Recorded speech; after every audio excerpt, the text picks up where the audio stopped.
share ko lang sa inyo guys, saan ako nagpunta kanina. This is my day off ko, holiday. Share ko lang sa inyo. This is MTR station sa Chimchachoy East. Siya, malayo ang lakaran pagkalabas mo ng train bago papunta sa church. Ayan, during holiday, ito lang ang dating lagi kong way papunta sa church. Ayan. First panlola nyo pa every morning. Sa bahay, hindi ka makapag-ayos, diba? Kaya, during holiday lang ako nakakapag-ayos. Hi! Hello!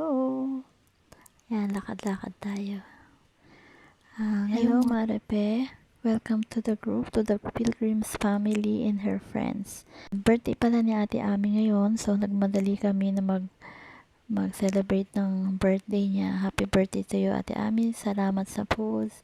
Dahil nga may bagyo ngayon, nagmamadali kang Ngayon, nasa train ako.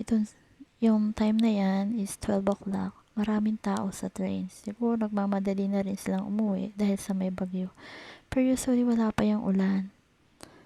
Gabi na dumating yung bagyo. Pero may message ako ni Amo na kailangan ko nang umuwi ng maaga. Nag-worry din sila na baka wala akong masakyan pagdating ng gabi, ng hapon.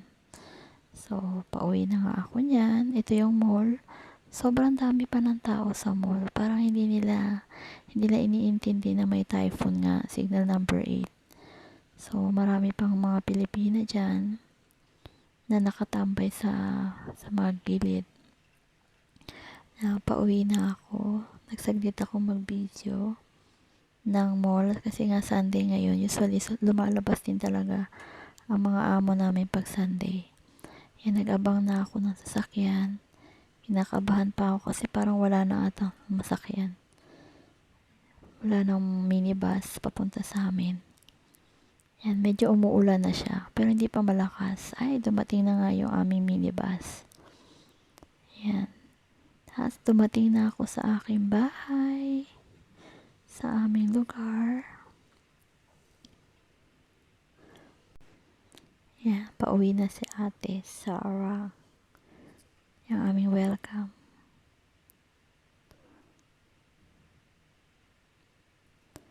Dito sa lugar namin is makikita mo na maulan na kasi basa na yung paligid pero wala pa siyang hangin.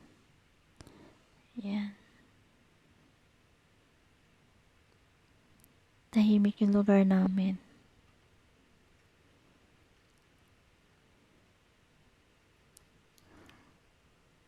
At ito ang aming building G. Yan.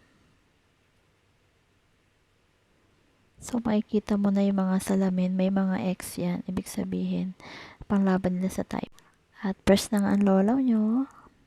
Pagdating, kailangan maligo agad kasi para mawala yung mga germs. At pagdating ko pala kanina, andyan yung mga amo ko sa labas. Natutulog yung bata. Pagdating ko, sinalubong kagad ako ni ma'am, nakangiti siya. Sabi niya, mabuti naman umuwi ka ng maaga kasi nga nag-worry nga sila. Yan, kompleto naman sila. Thankful din ako dahil sa aking mga amo na syempre concerned din sila na baka mamaya ano mangyari sa akin sa labas kasi nga dahil sa bagyo. Pero dumating naman yung bagyo mga 6 o'clock na. Pero hindi ganun kalakas ang hangin. So, maulan lang siya. Yan. Thank you for watching. Salamat. Bye.